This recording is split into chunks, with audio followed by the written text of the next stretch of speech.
Welcome to See You on the Other Side, where the world of the mysterious collides with the world of entertainment. A discussion of art, music, movies, spirituality, the weird, and self-discovery. And now, your hosts, musicians and entertainers who have their own weakness for the weird, Mike and Wendy from the band Sunspot. Well, Wendy, you're in a haunted place right now, aren't you? I am, yes. I am in California, going from one haunted place to the next. Okay. I'm currently at the Mission Inn in Riverside, which has a ton of history. I don't know that much about it, but I'm about to go explore and find out. So hopefully next week I'll have some cool stuff to report.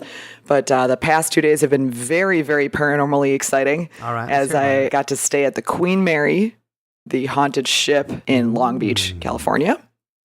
And I also attended the Midsummer Scream conference, which I got to see the panel featuring last week's guest, DJ McHale and Scott Marcus were both there. That sounds like fun. As well as another one of the Are You Afraid of the Dark people. And just a ton of Halloween, everything from haunted house attractions to makeup artists to, horror story book authors and movie makers and all the stuff we love. Well, that sounds cool. Have you had a paranormal experience since you've been there? Well, maybe. Just the well makes it sound like you did have a paranormal experience. Let's hear about it. Well, I went on the ghost tour at the Queen Mary. Yes. Which is really fun and interesting. And the very first thing they said was that it was based on a book written by Jeff Belanger, one of our recent guests. Oh, yeah. We just had Jeff on, too. And does Jeff know that the haunted tour is based on his book? I don't know. I think he might have just learned that from us because I did tweet about it. And so, yeah, I was very excited to hear that. So he must have done some real research there, but that was fun and interesting. And while we were staying there, we did have a little bit of a strange occurrence in our hotel room. Like what? What kind of strange occurrence? Well, and I don't know if it was paranormal or not, but the little chain that you put over your door to make sure nobody is going to bust in. Sure. Well, let's set it up real quick here. So what kind of room is this? Like when I think about last time I stayed on a ship or something like that, it was a tiny room with like bunk beds kind of thing. So what kind of room is it? Well, it is one of the original rooms from the Queen Mary's layout, like the floor plan from the original. And it's a luxury liner that was built in the 30s. Okay. The maiden voyage being in 36. And the level that we were staying on was, at the time, was like one of the first class levels or whatever. Okay, so you weren't staying with Jack Dawson or whatever from Leonardo DiCaprio's character from Titanic. No. It wasn't in steerage. we weren't in steerage. Okay. It was quite a spacious room, actually. I would say very comparable to any type of typical hotel room that you would stay in. Okay. At a regular hotel. And it didn't feel like too much like a ship. I mean, the layout was very efficient so that, the different desks and things like that were built in. And there was a little table that you could fold up from the hallway and stuff like that. But did you have a porthole? Yeah, two of them. Okay, so you had two portholes. What was the view from the porthole? That's what I want to hear. Well, the view from the porthole was basically the parking lot. Okay. Was some cars. Because the Queen Mary is permanently docked.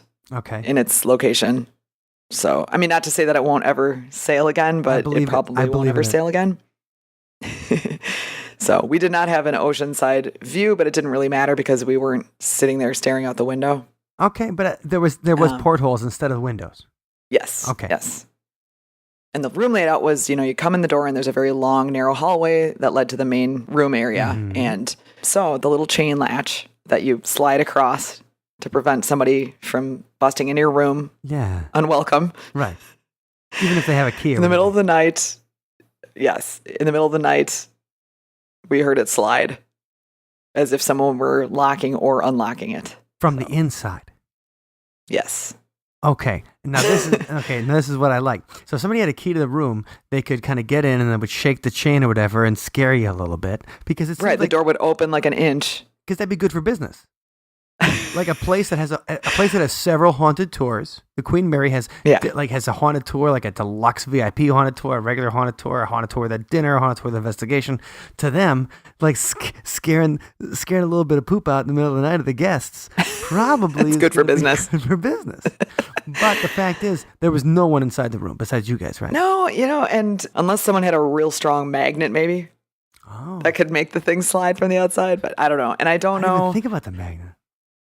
It was really, really late at night. There was nobody in the hallways or nothing going on. So I don't know what it was. Could you hear footsteps in the hallways? Like if you could hear people passing? No. Or if okay. Like at the time, like let's say it was a guy that maybe beats $2 walking past you in the hallway. Like, could you have probably? Well, the thing is, our room. So there's the main hallway, which had to be at least a tenth of a mile long, and you couldn't, because of the shape of the ship. It slopes down. Okay. It's kind of like a bow and arrow. You know how the bow bends, and that's how the ship is shaped. So when you're all the way at one end, you can't see the other end because of the shape of it. It's kind of a rounded shape, but it's very, very long.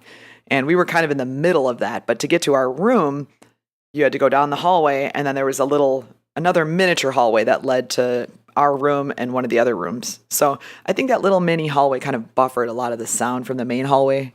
So you didn't hear a ton of people walking around. All right. So if somebody was screwing around outside your room, messing with the chain, with the magnet or whatever, chances are you would have heard right. Yeah, I think so. All right. So anyway, the ghosts. It's a small thing, but it could have been. I don't know, but that's the fun part, the mystery, right? That sounds like fun. Well, we'll probably have to do a full episode of the Queen Mary sometime, and find out the different secrets and lore behind it. Gosh. Maybe we can probably ask Jeff Belanger to come back on and talk about it. Considering we should. He wrote the book. He's an expert. Yeah, and it's a beautiful place. I highly recommend visiting it if anybody's in the Los Angeles area. Check it out. It's really, really a cool historical site. Well, that sounds like fun. But Mike, you've been holding on the fort at the See You on the Other Side and Sunspot headquarters in Wisconsin. Yes, I have. What kind of exciting things are going on there that I have to look forward to when I return? To tell you the truth, I'm just doing research on haunted history stuff around here.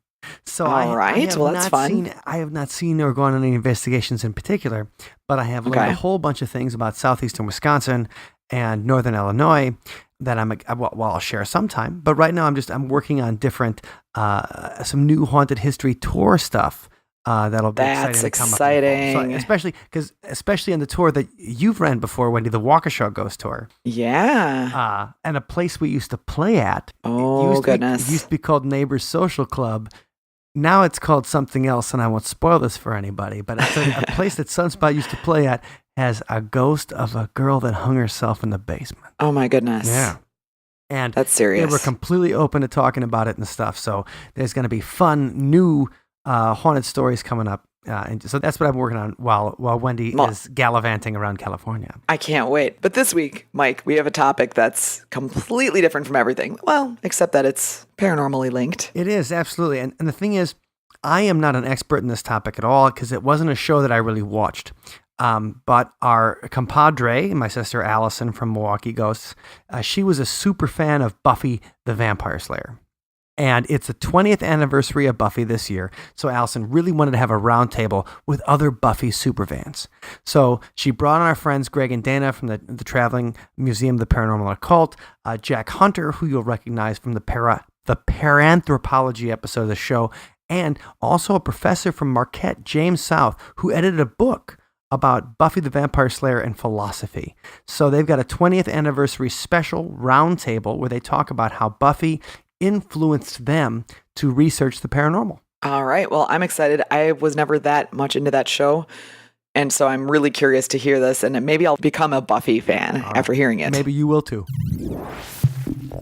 This is Allison Jornlin from MilwaukeeGhost.com. Today I'm joined by Professor James South from Marquette University in my hometown of Milwaukee, Wisconsin. Welcome, James. Thank you. I'm happy to be here. Also joining us is anthropologist Jack Hunter from the UK, who is author and editor of over 5 books, as well as the Paranthropology Journal. Hey, Jack, how are you doing today? Hi, nice to be here. Thank you. And we also welcome professional weirdos Dana Matthews and Greg Newkirk from the Traveling Museum of the Paranormal and Occult. Welcome, Dana, and welcome, Greg. Hey, thanks for having us. Thanks for having us. It's great. I'm so glad that we're all together for this very important topic. So the topic of today is the 20th anniversary of the TV show Buffy the Vampire Slayer. So you at home might be chuckling right now as you listen to that, but you can laugh, but also listen. And I think you're going to be surprised as to, the depth of the conversation today. So because we're lucky enough to have so many guests today, I'm going to run the interview like a conference panel where I'm going to pose a question and then direct it in the order of introduction. So I'm going to start with James first, then Jack, then followed by Dana, and finally Greg. And then I might chime in after if I just can't help myself. And then I'll ask the next question. So the first question, I think the most obvious question is, why after 20 years are we still talking about a silly TV show called Buffy the Vampire Slayer? Now, ostensibly, this was a show about a teenage girl who alone has the power to protect us from demons and vampires. Now, I remember friends who didn't know the show back in the day asking me, is this show anything like Sabrina the Teenage Witch or Charmed? To which I replied, absolutely not. And I was a little bit insulted. So, James, can you straighten this out for us? Why would a show which on the surface seems to have such a ridiculous premise still resonate today after all these years? That's even to me, still an amazing question, right? And the answer to it is multifold. First of all, it was, a vision show. That is, there was a guy who had a vision and wanted to try to say something with that vision, and put it on videotape and broadcast it. And what he had to say was just incredibly rich, incredibly metaphorical, incredibly witty in terms of dialogue, and he got graced with an absolutely exceptional cast and a set of writers who were on the same wavelength as he was. And he was able to get the multiple messages of Buffy across that way. Yeah, so we're talking about, of course, Joss Whedon, who is known today for so many things. Lately, the awesome show Agents of S.H.I.E.L.D. So, Jack, now I'm going to come to you. So what do you think? I mean, why is this not ridiculous for us to be talking about this today? Well, I think one very good reason is that I think if you think back to it, Buffy is one of the first TV programs, in this new kind of like Game of Thrones epic kind of TV series, like with Breaking Bad and things. Buffy was like there at the beginning with the X-Files and in Twin Peaks even, which we could probably talk a lot about as well. So it's kind of pertinent in that sense. We can go back to it and understand where the kind of TV that we're watching today has really come from. With these big overarching narrative arcs and things. So yeah, I think it's important in that sense. But it's also important. A landmark show. I'm sorry, go ahead. That's right, yeah. It's a landmark show, but it's also important because it taps into our kind of perennial interest in the paranormal and the supernatural as well. Which we'll be talking a lot about today, since it is a paranormal podcast. Yeah, I hope so. So great. So Dana, and then Greg. So Dana, what do you think? I mean, why for you is it still an important show?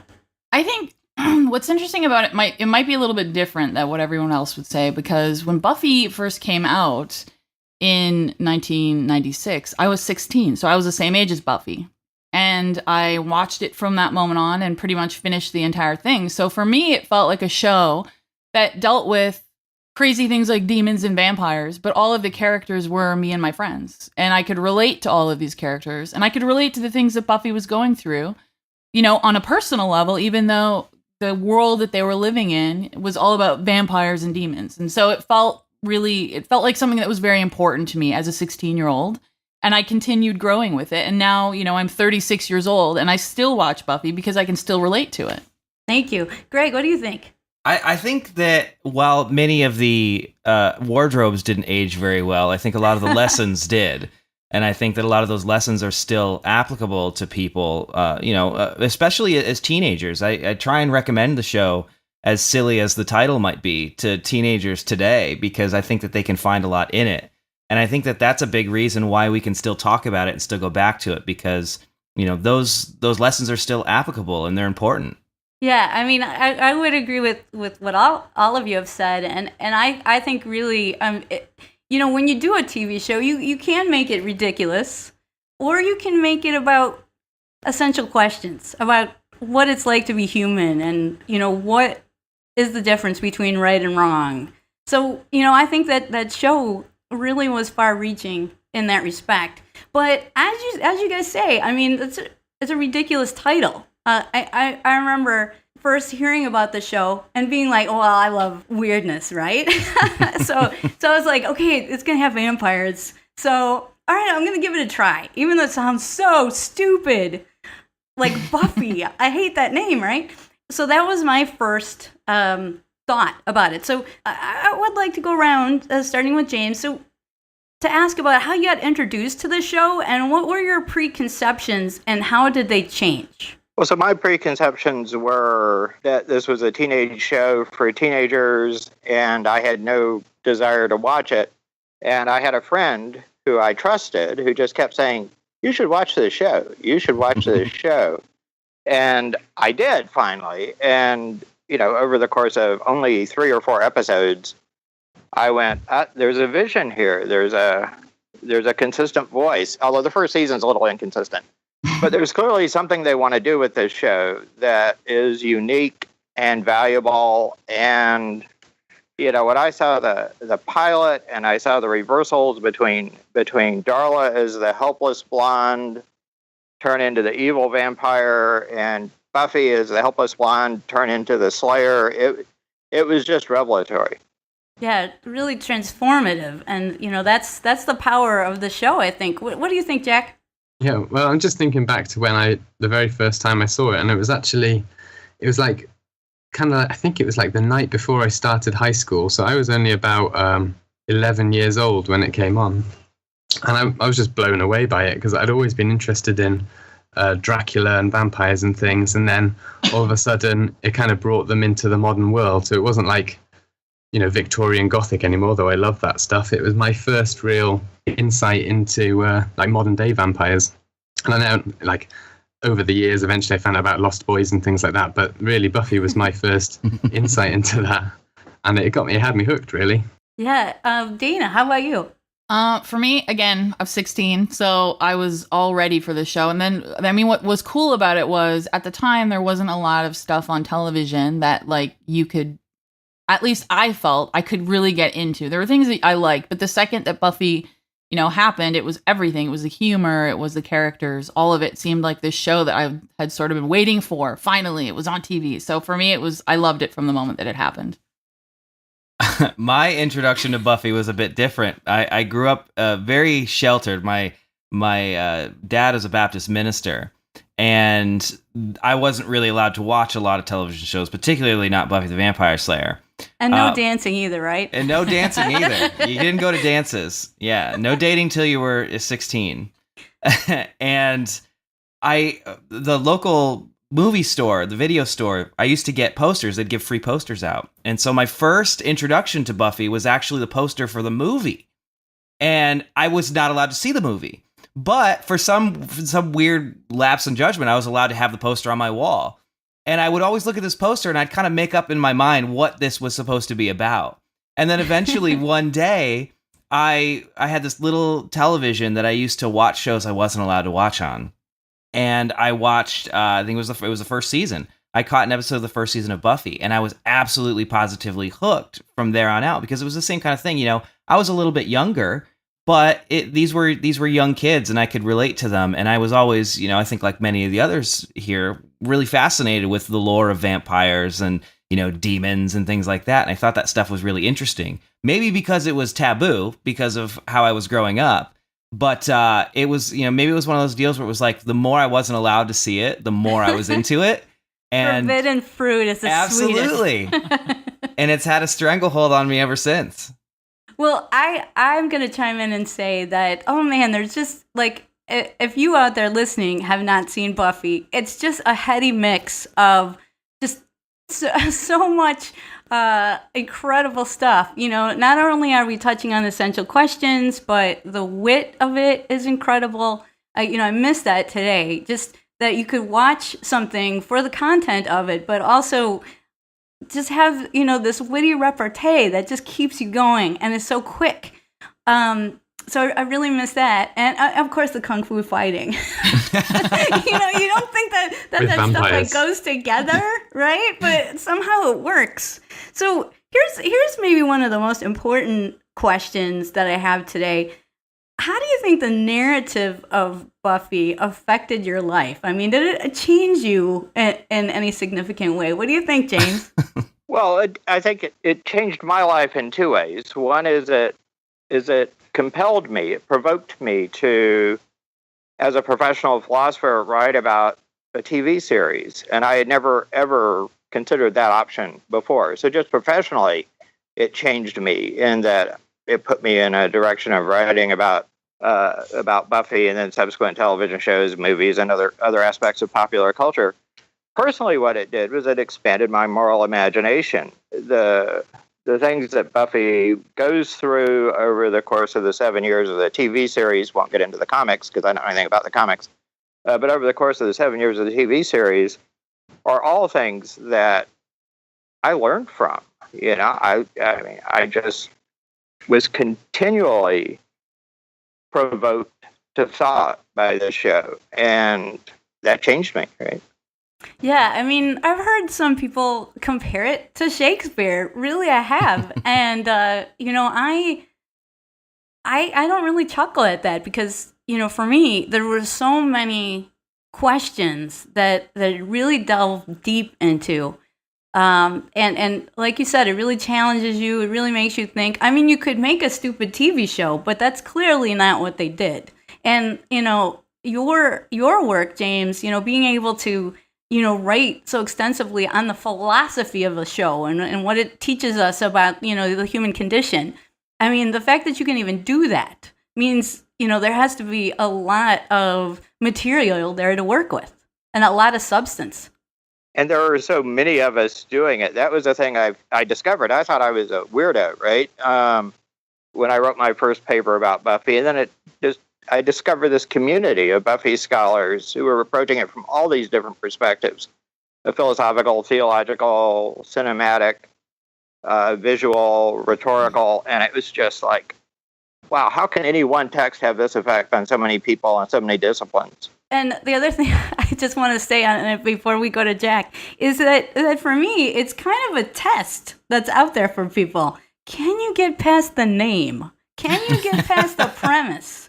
If you do, you're going to be surprised at what messages are in there. So, Jack, what do you think? Like, how did it affect you and your choices in life?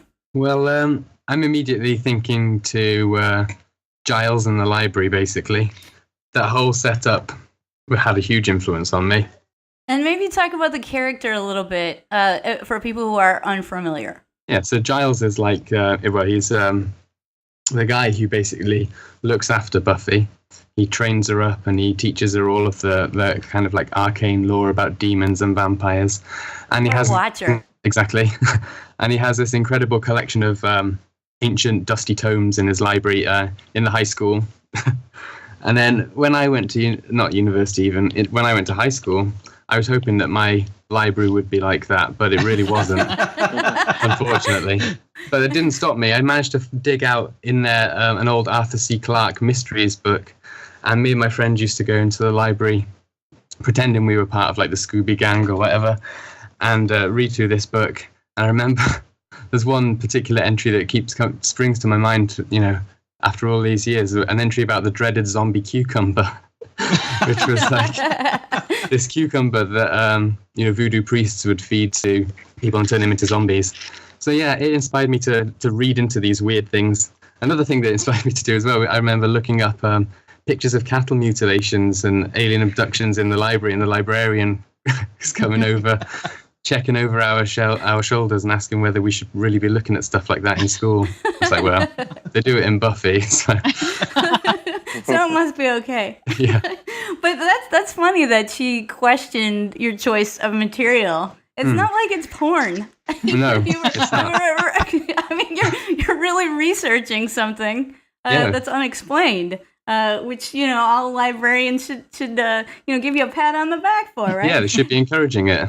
Absolutely, we completely agree on this. But yeah, like the whole role of, you know, Giles as this caretaker of knowledge, you know, was really appealing, and also like like the idea of this library as like a magical place. I mean, for me in my straight life, I'm a fourth grade teacher, so it's still, I wish that kids would think of the library in that way. That it's a dangerous place too. It's dangerous. Yeah. It's volatile. It can change your life. That it's so relevant to them. Whereas today, kids so often look at books and research as irrelevant to them. It's nothing that's interesting to them. But I like the element of danger. Like, this is dangerous knowledge, and for the well-read out there, like, and not like H.P. Lovecraft either. I mean, because in H.P. Lovecraft stories, the book is going to kill you.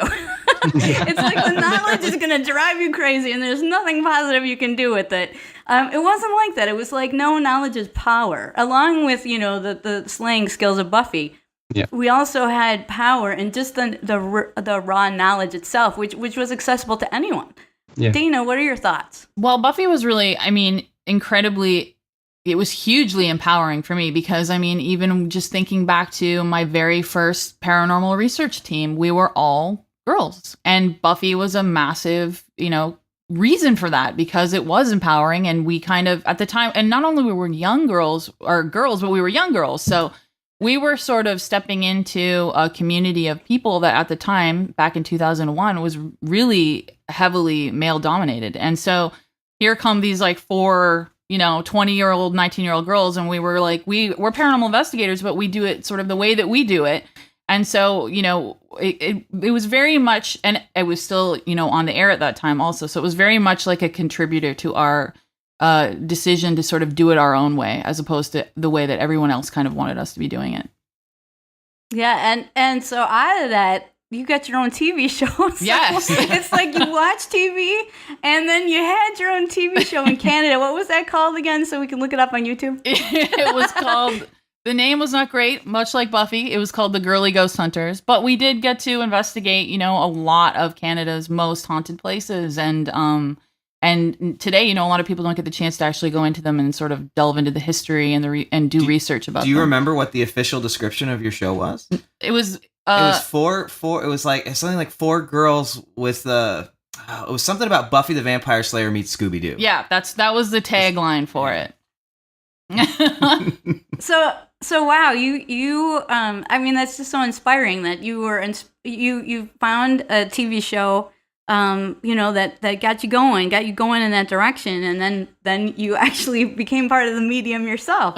Absolutely. That's just crazy. So Greg, how did it affect you, and how do you think it influenced your choices?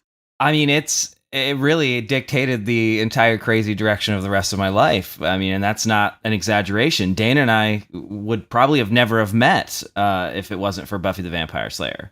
Buffy the Vampire Slayer, while I'd always had an interest, and my friends and I had always had an interest in, spooky stuff, and we'd, read the old Time Life Mysteries books, about the UFOs and things like that.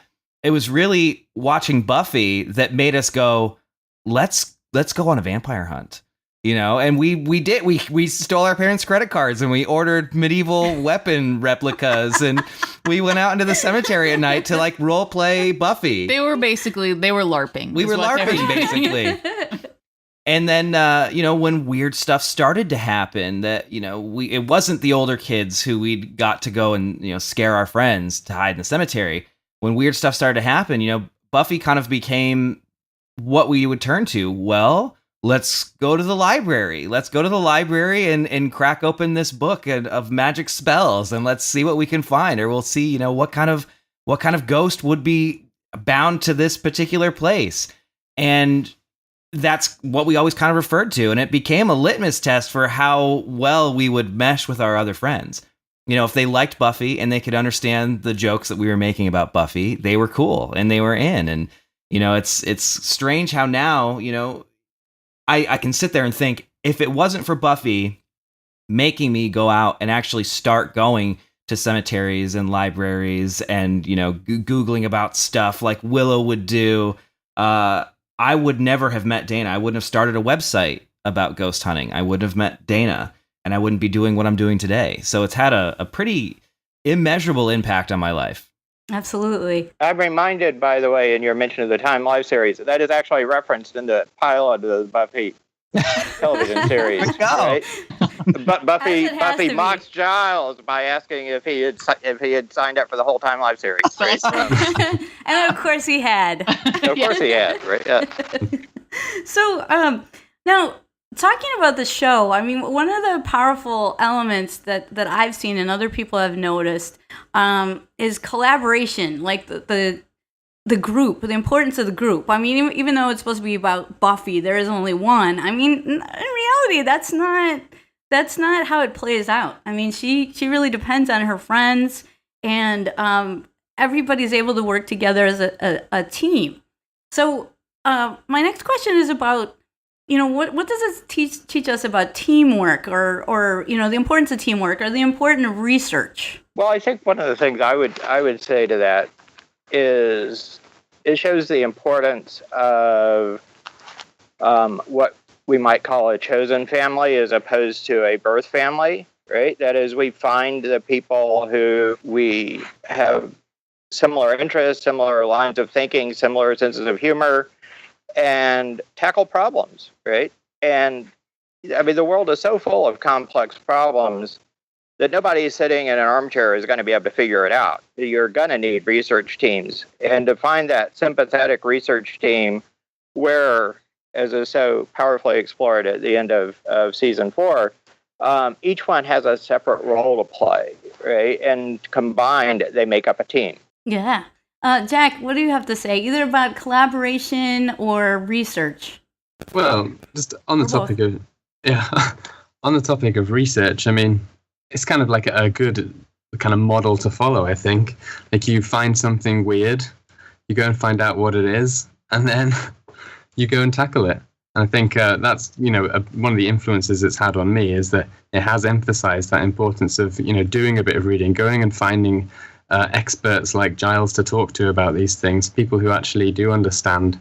And in a way, I'm just finishing off my PhD now, but it's a similar kind of process that I'm going through. I have my own watchers who are my PhD supervisors, and they point me in the right direction for certain kinds of books to research and things like that. It's it's really good. It's a good model. Yeah, so it does kind of affect your regular life. You can look at Buffy and see things, take away things that you can use for success in your regular life, it sounds like. You can. Buffy can teach you how to be a good scholar. Well, just say a little bit more about that. Well, I mean, it paves the way. It shows you the direction, how you can be a scholar of the weird yourself. And that, Giles is like this archetype that I've, in a way, I've tried to embody in my kind of my teaching persona, but also in my research and things. Yeah, he's just this like a beacon of weird scholarship. I hope he inspires lots of Giles anytime. Love to be.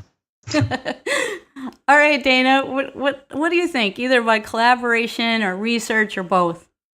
I think the show really said a lot about surrounding yourself with people that had different kinds of skill sets. So, Buffy usually wouldn't get to solve the problem if she didn't have people around her who were good at different things that could contribute to sort of creating this perfect ending. So Willow, hadn't known so much about magic, or, Giles didn't know so much about what he knew about. They're really, it said a lot about working together. And I mean, really, when it comes down to the paranormal and research into the paranormal, Greg and I are constantly looking for people who have skill sets that we don't have, that we can surround ourselves with, because they're always going to help us at the end of the day, push the question a little bit further. And talk more about how that impacts your museum. Oh my gosh, I mean, it impacts it hugely because, for instance, something that just happened recently where we had someone come up to the museum and talk to us about wood, and they were able to kind of tell us, like, my parents owned a lumber mill, and I can tell you that this wood doesn't come from this place. So we actually found out that a piece that we had originally probably came from a different part of the country than we first thought. So again, that's sort of like these, surrounding yourself with people who know more about things than you do is always a good thing, because it's just, again, going to help you solve your problems really at the end of the day. And Greg, can you follow on with that and maybe just, for newbies, like explain what your museum is all about and how that relates to Buffy? I mean, one of the things that Dana and I had always talked about is how cool it would be to have a place like the Magic Box and a place that had all of these really cool old occult artifacts and stuff. And I think subconsciously we'd started to collect a lot of that stuff early on. And it was maybe 3 or 4 years ago that we decided, well, we've got a lot of this stuff and there's people always trying to give us stuff that they don't want. Why don't we start a traveling museum and take the stuff to people? And, to expand upon what Dana was saying, I think the one thing that we've learned, from Buffy and from our, everyday life is, surround yourself with weirdos. Find the weirdest people and surround yourself with them because they're going to teach you lessons and help you in ways that nobody else ever can because they're going to have such a unique insight on the world because they're weirdos. And so we do whatever we can. I mean, we hang out with real vampires. We've gone to New Orleans and spent, a few days hanging out with people who drink blood and claim that they're, sanguine vampires. And we hang out with alien abductees and they help us, experience what they experience. And, doing things like that has really broadened our worldview and shown us that, things aren't quite as simple or black and white as they normally are, but if you have the right people around, you're going to experience the world in a way that most people aren't able to. Awesome, and that's a really telling thing to say. That you're talking about like peak experience that other people, don't get to experience, but because of the influence Buffy had, you're able to get that now. The world can be Sunnydale if you just go and look for it. Awesome. So, all right. So James, what is your favorite episode and why? I know it's hard. There are so many, but it's so hard to choose. The one that always comes back to me as incredibly powerful is The Wish.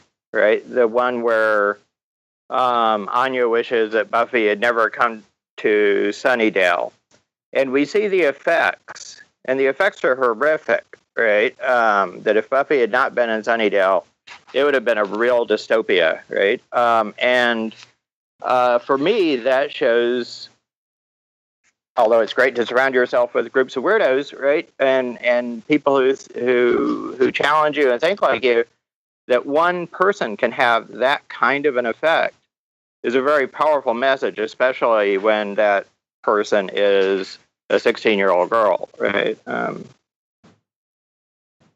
do you say, Jack? My favorite episode? My mind always jumps to the episode with the gentleman in it. Oh, yes. Floating around, yeah. That was a great one. An amazing episode, and it's just the kind of atmosphere that it conjures.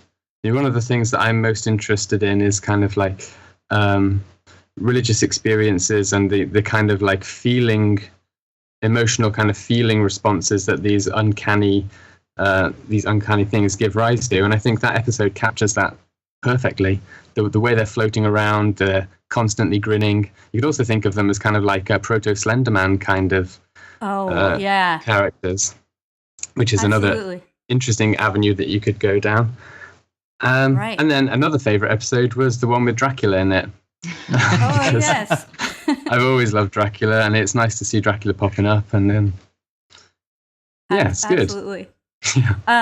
Dana, what do you say? It's so hard. Jack got 2 in there. I know. Sorry. Well, I'm not that strict, as it turns out.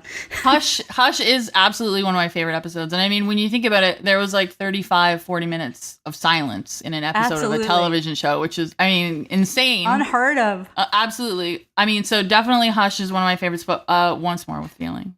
Because it's a musical. Absolutely. Yeah, that's a great one. And yeah, again for Hush, just incredible that a TV show could be quiet for as long as that one was and still convey the narrative, still understand, that there's more to language than just speech. Mm-hmm. Greg, what do you say? I've got to go with James on this one because that I think about the episodes that I've seen and ones that I'll just kind of, if I'm feeling a Buffy fix and I just want to put something on. I've watched The Wish quite a few times, and I think it's just because it's such a neat take on the Buffy universe and seeing what it would be like without her. And I think that it kind of makes you think, what would the world be like if this person wasn't in my life, or what would the world be like if maybe what if I wasn't here? How would the world be different? And it's kind of a fun thinking exercise. So I like that one a lot. And I'm not going to choose two. All right. I could. Yeah. So I think my favorite is I Only Have Eyes for You for so many reasons. But I think because it dealt with ghosts, a way that I think, we'd be used to as paranormal investigators. So I just loved how it dealt with ghosts, but also this idea of whether or not someone should be redeemed, really looking at forgiveness and thinking some hard questions about it. Should people be forgiven for what they've done in life? So I found that one to be very poignant. So here's kind of a sticky wicket. How did Buffy influence the way you look at the role of men and women? What do you say, James? Well, I think if it had an effect on the way I thought about that, right? And I think it did, right? One of the ways, and I'm sitting here wearing a Veronica Mars T-shirt, right? Is that which has nothing paranormal about it at all, but it did make me appreciate, and pedagogically made me appreciate the contributions of female voices and discussions that I had perhaps not always recognized, given my own male privilege. So in that effect, in that respect, it had a real effect on me. And going, wow, women, I should pay more attention to them, right? I should pay more attention to what they think, how they act, how they're perceived by others to be weak, and then, wham! Guess what? They're not. And Willow plays into that as well, right? Oh, yeah. I mean, so her very mousy character in the beginning, how she transforms into this powerhouse, a force to be reckoned with. Just to watch that arc is just, one of the most amazing things. Jack, what do you say? Role of men and women, gender roles. As an anthropologist. As an anthropologist. Well, not the big guns. I mean, it's good in its, showing that females, women can be, just as intelligent, just as strong, and all of these other things as men. I mean, really, that's it. As far as I'm concerned, it reinforced my own ideas about the role of women, basically. I think I'd always been pretty, I just think we're equal. I think we're all equal, and that's it. Awesome. Dana? Yeah. It was, again, thinking back to 16-year-old Dana, it was empowering. It was a show that kind of just said, for me at that time, you can do whatever you want, really. And if that's taking a group of girls ghost hunting and kind of, at the time, once we got a little bit older and we started kind of going to conventions, and we did sort of have older men who were at these conventions looking at us like, why is there a bunch of teeny... I can't tell you how many times. Yeah. I can't tell you how many times we had, people say, you guys look like you should be in a band. Why are you looking for ghosts? And so, but again, at the end of the day, it was a show that not only empowered us, but let us know, you can do it on your own terms. You can do it the way that you want to do it. And we kind of always just stuck with it. And I think, I'm going to comment on that too, to say that I think that it's still important in that way, the message that it conveys, because, still even about a year or so ago, I was on TV. So a lot of people at my school who hadn't known what a weirdo I am, it all became clear. But I was really startled. A lot of the times, I just go through my life thinking everything's cool, everything's egalitarian, everybody's equal now. And then something happens that kind of slaps me. and this was one of these situations where, so I'm on the show with some paranormal investigators that I brought into the case. They didn't bring me in, I brought them in. And the organization is run by a male, and he's a real scientist during the day, so that's why I work with them. But anyway, so I brought them in. And so when we're interviewed, I'm interviewed, and then, the leader of the group, the investigative group, is interviewed. And what was really startling is a couple of the guys at work said to me, "So, is he your husband?" Because they couldn't fathom that I would be into this all on my little self, that Allison could actually be interested in such things all by her lonesome. No, must be some man who introduced me to it, or I must be doing it because my husband's into it. So, yeah, so that's still out there. I mean, and these are great guys, don't get me wrong, but when stuff like that happens, you're just like, whoa, what world am I living in? It's not the world I thought it was. Uh-oh. What do you have to say about it, Greg? I mean, where I was from, the odds were stacked against me as far as, how I was being raised. I mean, I was being raised in the church, which isn't traditionally very cool to women. And I was raised in rural Pennsylvania, and it wasn't a very progressive place at all. So, being introduced to Buffy the Vampire Slayer, where, there were a lot of really strong female characters, I mean, it's strange to think of, how differently I might have thought, because I was introduced to it fairly young. And so these ideas were instilled in me, as I was a much younger person, in a place where those ideas did not typically float to the top of the society.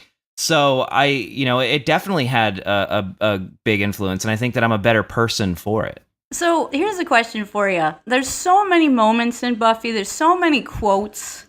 Are there any quotes that stick out to you that still have meaning for you today, or you think should have meaning for society? What do you think, James? Well, so so I'm gonna cheat and have two, right? Because one is that's fine. One is actually outside of the series, right? And it's the end of Becoming Part 2, right after Buffy's had to kill Angel, and oh, right. And instead of going grr arg at the end, it says "I need a hug," and I just thought that's just one of those moments where Joss knew exactly what he was doing, right? But I think the more relevant quote also comes from the same episode, right? Or the same two episodes, right? Which is the big moments are going to come. There's nothing you can do about it. We're not puppets. But, it's what you do after the big moments that shows who you are. And that line has always stuck with me as, when I've had my own big moments. It's like, well, how am I going to react to them? And what does that say about me? And what does that say about my values and my prejudices and everything else? Thank you. Jack? When I think about Buffy, I can't think of a specific key quote, but there's one thing that always floats in my mind, and it's, all my life I've studied the dark arts. And I don't know whether that's Giles or whether it might be like Van Helsing in some Dracula film, but it's the thing that springs into my mind. And all through my life, I wanted to be able to say, all my life I've studied the dark arts. Well, you said it today. How does it feel? It feels very good. And I think I'm getting there now, yeah. Awesome. So Dana, what do you think? A moment or a quote? It's so hard. Well, see, I always really love the relationship between Xander and Giles, because I think it's just, Giles loves Xander, and Xander's always ready to say the stupidest things ever. So there are lines that stick out in my mind. You're gonna steal mine, aren't you? I have two. You're gonna steal mine. I always think of Xander going like, "Who's a little vengeance demon?" Like those, and that humor. It was so much about like what Buffy was about. But the other line is, I'm assuming this will probably be the same answer for Greg and I. It's Xander, never read Latin in front of the books. And it's kind of in our rule, basically. Anytime we get something for the museum, we never read Latin in front of it. We never do anything like that. Just in case. Just in case. I think we've pulled a deeper meaning from it, Yes. which is, it's this stuff's fun and interesting, but always be very, tread carefully when you're around this stuff, because you never know, you never know how true the story of the cracking man clown is that someone sent you. Maybe if you do the wrong thing in front of it, something bad will happen. Yeah. Well, for me, I have to go back again to I Only Have Eyes for You, in that that concept of forgiveness, where Buffy just can't forgive this teenage boy who essentially killed his teacher. Now, this is alarming on so many levels to me now that I am a teacher and just going, who is at fault here? So I've got a problem with the episode in retrospect, because, what about the teacher? Didn't she have some responsibility in what happened? But, they fall in love, she breaks up with him, and then he kills her. And this act of violence reverberates through time and keeps catching other people in the repetition of the action, which I thought was really compelling. But, the quote is, Buffy also can't forgive herself for what she did in transforming Angel into an evil character. She can't forgive herself that. And so she's really identifying with this character and her inability to forgive him and want to condemn him. And Giles says to forgive is an act of compassion, Buffy. It's not done because people deserve it. It's done because they need it. And to me, that was just like, oh my God, that is so beautiful to think about and to remember in your mind that you need to do this for people. It's not because they deserve it, because of some external thing. It's your duty to be compassionate. So that was a pivotal one for me. Just a couple more questions here. So critics have said that Buffy shows us that anyone can be a hero. So what do you have to say about that, James? Well, it's true, right? I mean, that is, I think, one of the larger messages of the show is that somebody like Xander can be part of this group and contribute effectively. Somebody as goofy as Xander, somebody who's not going to go to college, somebody who's not going to, who's had this horrible parental upbringing, is going to make such a difference. Willow, whose mother was picking out her clothes at Sears, could develop the way she developed and ended up helping to save the world at the end of the series. And all those potentials in season 7 who, spoiler alert. Yeah. For a 20-year-old series. Just the word potentials, right, is one of those things that I think this show reinforces over and over again, is that we all have this potential within ourselves to have an effect on the world, whether that be big or small, right?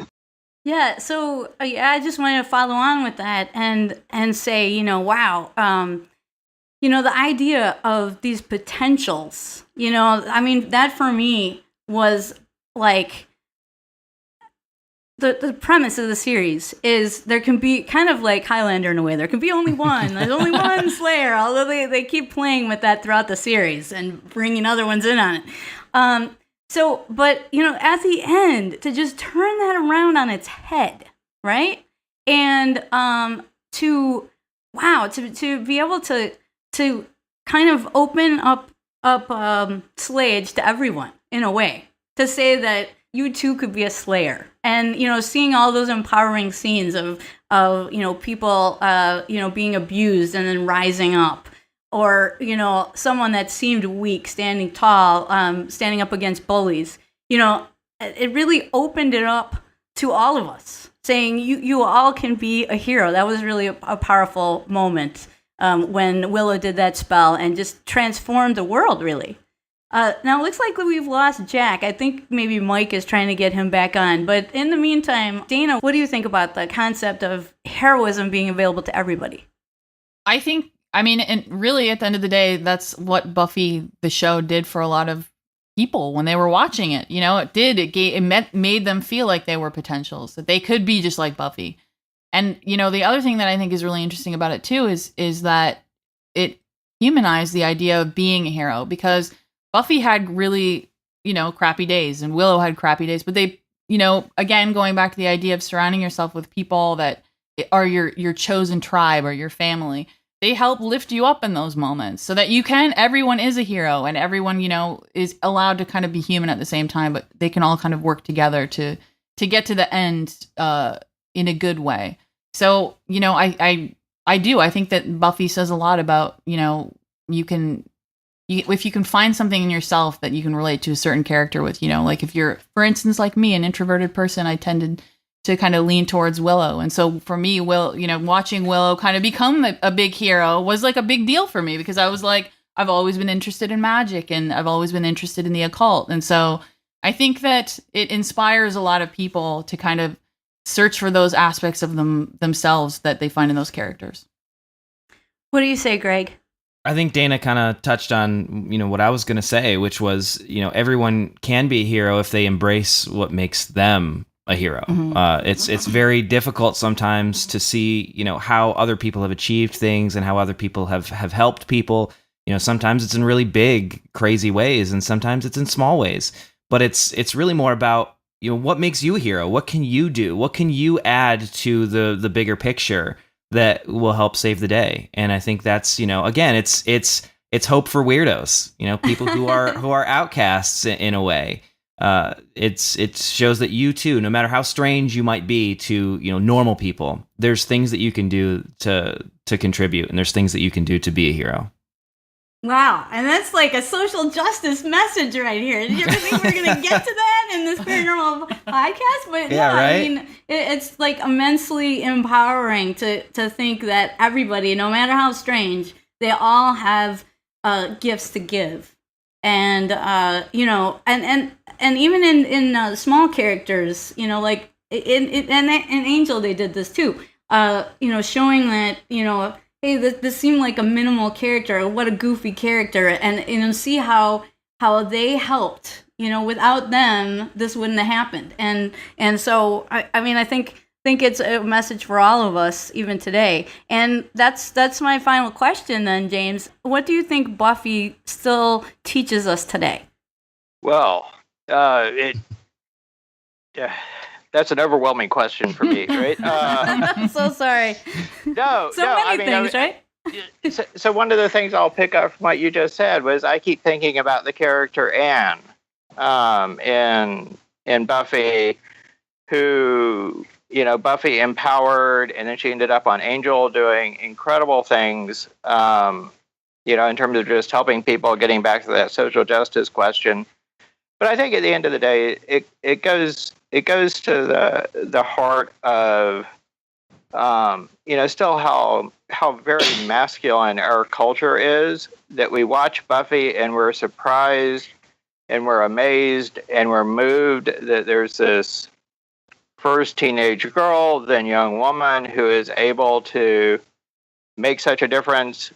Teenage Xander, who grows into such a important character. Willow, who develops her knowledge base and becomes this incredible witch. And overall, there's Giles. There's that, what ought to be a generational conflict is not.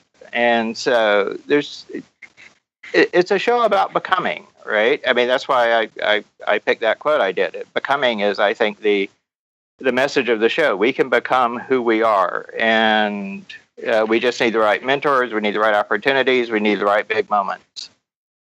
Yeah, so self-actualization and also social justice, like so many big messages here. Dana, what do you think? I 100% agree, and I think that, like, the thing about Buffy was you were watching someone who in the beginning didn't really, she struggled with what she was. And she struggled with her roles, and she didn't really like them, and she did them anyway because she knew that, it was the right thing to do. And you see after episodes and episodes, you see her kind of becoming this person and doing it in her own way, because she had, again, a lot of pressure from the outside world to kind of like from the watchers to kind of do things the way that they wanted it done. But Buffy wasn't going to do it that way. And I think that that's such a great message for everyone to kind of like continue, reminding yourself that you can get to where you're going on your own kind of terms, and that it's a process and it'll happen, but you have to stick with it and you have to find the right people, and you have to get the right Scooby gang around you, and you have to be patient, but you'll get there eventually. Yeah. And going back to like the whole Watchers Council thing, like this idea that, there was this very male hierarchy, and, which all came crashing down, spoiler alert.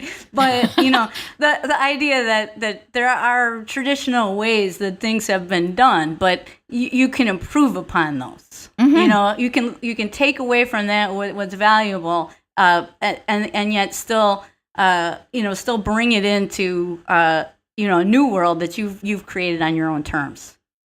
Greg, what do you say? That's actually, that was something I was going to mention too, was the idea that if you feel like the rules are unjust, look at what they did in season 7. If the rules are unjust and you don't like them, change them. You can change them if you want to. And I think that's a big deal. And even, beyond that, on a more personal level, the idea of, like we were talking about earlier, found family versus the family that you were born into. And Buffy is a really great example of that. All of these people who've come together and, created their own family and created people that, love and care about them. And I think that for a lot of people that relate to Buffy can relate to that and relate to the idea that a lot of the most important people in their lives, the people that become their real family, are people that they're not blood related to. They're just people that you found. That you resonate with. That Oh man, you guys, you've just been amazing today. And like I said, I think we've touched on some really really life-changing themes, and the show can still reach out and help people with their personal evolutions. So thanks again for joining us today. Unfortunately, we did lose Jack Hunter, but he was talking to us all the way from Wales, across the pond. So we lost our Giles, but I'm sure we'll get him back on the podcast really soon. And we do appreciate his contributions today. And he edits the Paraanthropology Journal. So you can Google that. You can also on Facebook. They have a great Facebook group. If you just type in Paraanthropology, it'll come right up, and you can stay in the conversation. These are themes that are discussed, and you can continue that discussion over there at Paraanthropology Journal. James, where can we find more about your work? Well, I've edited a book on Buffy and philosophy and co-edited another book on season 6 and 7. And published several other articles. So you can Google my name. I have an academia.edu page that has all my Buffy scholarship. And then I would encourage you to seek out the journal Slayage, the official journal of the Whedon Studies Association, where you can find so many amazing scholars writing about so many different topics in the Buffyverse and the Whedonverse in general. So those would be my two recommendations. Thank you so much. All right, Dana and Greg. If people want to come see the museum and see some of our striving to create the real magic box, they can go to paramuseum.com for dates and places where we're going to be. And if they just want to keep up on some of the weirder adventures we've been on, they can go to weirdhq.com. Thank you so much. It was really wonderful. Thank you for having us. This was a lot of fun. So we want to thank Greg, Dana, Jack, and James, and of course, Allison from Milwaukee Ghosts. Thank you so much for hanging out with us today and really sharing their inspiration and how Buffy inspired them. We always love to talk about pop culture and the paranormal, and that was a huge thing, and it's the 20th anniversary this year. So hope you enjoyed that roundtable conversation. And you can find the show notes for this week's episode at othersidepodcast.com/155. Now, the thing about Buffy is that I didn't know too much about it, except I knew that I saw the original movie. I knew that Buffy was in high school. I knew that she was a Valley girl. You knew that it was had a kind of a goofy premise. But when doing some research on it, I found a really great quote by Joss Whedon. Now, Joss Whedon's the creator of Buffy, also the creator of Firefly, the Agents of S.H.I.E.L.D. show. He directed The Avengers. Wow. And The Avengers 2. And actually, he's coming in to save the DC cinematic universe too. Ooh. And so, but Joss Whedon's done a lot of great work, and obviously people are huge fans of him, Firefly especially. But he's got this quote about Buffy, and he goes, "So I thought, Well, a TV show needs something that will sustain it. And a California girl fighting vampires, that's not enough. So I thought about high school and the horror movie, and high school as hell, and about the things the girl fights as reflections of what you go through in high school. And I thought, well, that's a TV series. Wow. Okay. So the idea of high school as hell, that really influenced the first 2 seasons of Buffy, I think. Mm-hmm. And we've got a perfect song for that. We do. Our own Sunspot song. And this song was actually written in the mid-'90s, and we released it on our first album, Radio Free Earth. And the record label that we signed with for a second album liked it so much they wanted us to re-record it and name our second album this. So this one is about, well, all the crap you have to get put through when you go through high school. It's called Loser of the Year.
Yeah, you need me. I'm the one who makes you feel good about yourself, so you can go yourself.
Thank you for listening to today's episode.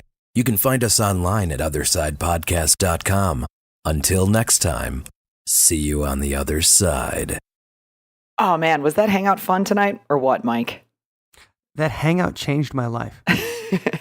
No, it really was a blast. I always enjoy talking to our Patreons, getting to know everybody a little bit better. And so I'm very grateful that everybody was able to join us tonight. Thank you, Patreons, for being there. And you can join our Patreon community and join our Hangouts. How do they do that, Mike? They do that by checking out othersidepodcast.com/donate. And that's the way you can get behind the podcasts, the songs, the videos, all the cool stuff we do every week. You can find that at othersidepodcast.com/donate. And I tell you what, the Patreons inspired me today. Ooh. Because, we talk about paranormal stories and all the different paranormal stuff everybody's doing every week. And so today we were just looking over paranormal stories, and we found a story about Chicago and about a possibly new haunted hotel that we hadn't heard about. Yes. And we're actually going in to investigate to learn more about this hotel. So exciting. That we're going to talk about on a later episode of the show, and we're probably going to go there. So that's the thing. So being part of the Patreon community means being part of paranormal investigation, part of the songs, part of what makes the podcast, like new topics coming up. And so we want you guys to be part of that. One person who contributes that we especially want to thank every single episode is Dr. Ned. Ned, thank you. Dr. Ned, thank you for your support. He's at the Patreon level where Dr. Ned gets a shout out in every episode. Just like back in the 50s when, Milton Berle would talk about Camel cigarettes or whatever, we talk about Dr. Ned. And we want to talk about you that same way. So we could talk about you that exact same way. othersidepodcast.com/donate. Thanks again, everybody. I'm very grateful that everybody...